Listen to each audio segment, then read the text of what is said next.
पारे के शिव जी हैं, तो क्या रख सकते हैं, नहीं रख सकते हैं? तो इसी विषय को भगवान शंकर बता रहे हैं और आप सब प्रेम पूर्वक सुने। सूत जी ने कहा, हे ऋषियों, जो भगवान शंकर ने उस समय बताया वो आप सब लोग प्रेम से सुने। शिवलिंग बहुत प्रकार का माना गया है, विशेषकर शिवलिंग के दो प्रकार का। चरे विशिष्यते सूक्ष्मं स्थावरे स्थूलमेव हि सलक्ष्मणं सपीठं च स्थापयो शिव निर्मितम। शिवलिंग के दो प्रकार हैं, एक है चल, एक है अचल।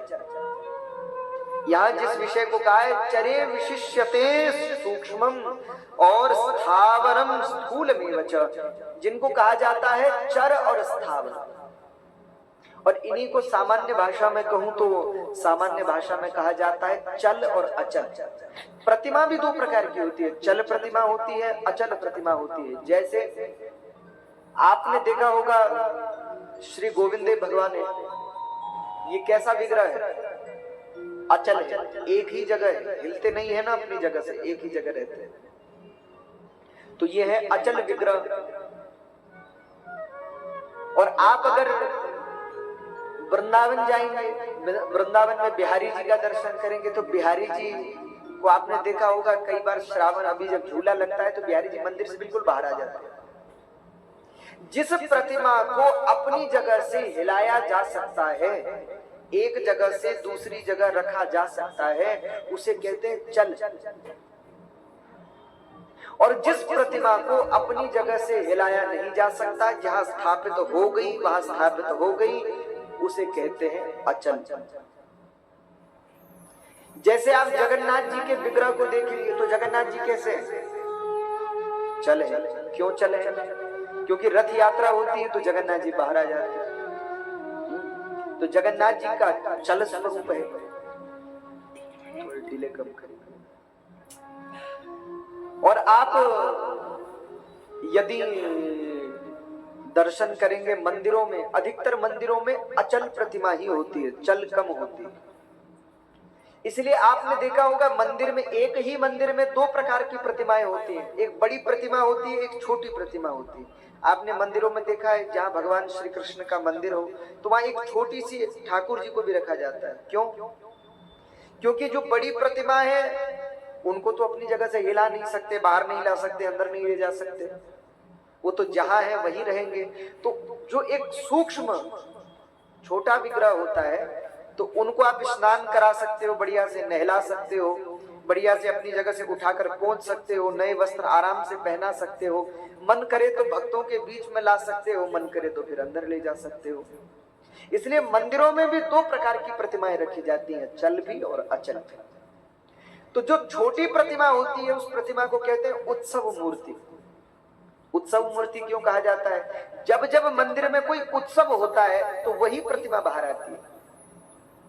आपने उज्जैन में भी देखा होगा भगवान महाकाल की जब शोभा यात्रा निकलती है तो शोभा यात्रा में शंकर जी थोड़े बाहर आते हैं, जो शिवलिंग है वो तो अंदर ही है, लेकिन एक उत्सव मूर्ति के रूप में भगवान शंकर बाहर आते हैं, अपने भक्तों के बीच में उनकी शोभा यात्रा निकलती है। तो शिवलिंग के अथवा मूर्ति के दो विशिष्ट प्रकार हैं, चल और अचल।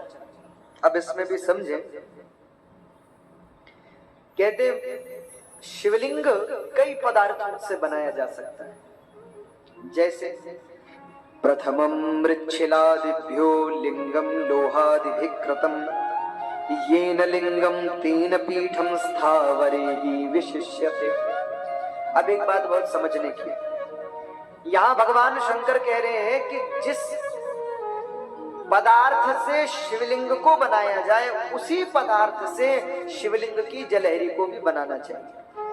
येन लिंगम तेन पीठम, जिससे शिवलिंग को बनाया जाए उसी पदार्थ से पीठ को बनाया जाए। पर यह नियम भी सब जगह नहीं लगता, बाणलिंग में यह नियम नहीं लगता। बाणलिंग का मतलब आप समझे? जैसे मान लीजिए नर्मदेश्वर है तो शिवलिंग और जो नीचे का पदार्थ होता है वो अलग अलग होता है ना। आपके घर में भी अगर किसी के घर में यहाँ नर्मदेश्वर है, हाथ उठाइए, अच्छा, तो आपके घर पे अगर नर्मदेश्वर है तो आपने देखा होगा जब उनका अभिषेक करते हैं फिर उनको पोंछते हैं तो पोंछने के लिए जलेरी से बाहर निकाल लेते हैं, तो उनको कहते हैं बाण लिंग, जिसको जलेरी से अलग किया जा सकता है। तो बाणलिंग में ये नियम नहीं लगता। बाणलिंग में तो बाणलिंग किसी भी पदार्थ का बना हो तो आप जलेरी दूसरे पदार्थ की बना सकते हो। मान लीजिए आपके नर्मदेश्वर है और आप चाहो कि इनके लिए हम सोने की या चांदी की या लोहे की या पीतल की या किसी भी चीज की जलेरी बनाए तो बना सकते हैं। लेकिन जो शिवलिंग बाणलिंग नहीं है, बाणलिंग नहीं है होने का मतलब जो जलहरी से अलग नहीं हो सकता। अगर आपको पूरा शिवलिंग बनाना है जलेरी सहित तो वो एक ही पदार्थ का बनना चाहिए। जिस पदार्थ से शिवलिंग बनेगा उसी पदार्थ की जलहरी भी बनेगी, पीठ भी बनेगी। यानी मान लीजिए आप मिट्टी का शिवलिंग बनाते हैं तो जलेरी भी मिट्टी की ही बनानी होगी। आपने कुछ मंदिरों में देखा होगा जहां शिवलिंग और जलेरी जुड़ी रहती है, यानी अलग अलग नहीं हो सकते। बहुत जगह आपने दर्शन किया होगा तो वहां आपने देखा होगा कि अगर पत्थर का शिवलिंग है तो जलेरी भी उसी पत्थर की है, अलग अलग नहीं होता। तो यहाँ शास्त्र कह रहे हैं येन लिंगम तेन पीठम स्थावरे ही विशिष्यते। अच्छा, शिवलिंग किन किन पदार्थों से बनाया जाता है? तो प्रथमम मृच्छलादिभ्यो, आप मिट्टी का शिवलिंग बना सकते हो, आप पत्थर का शिवलिंग बना सकते हो, आप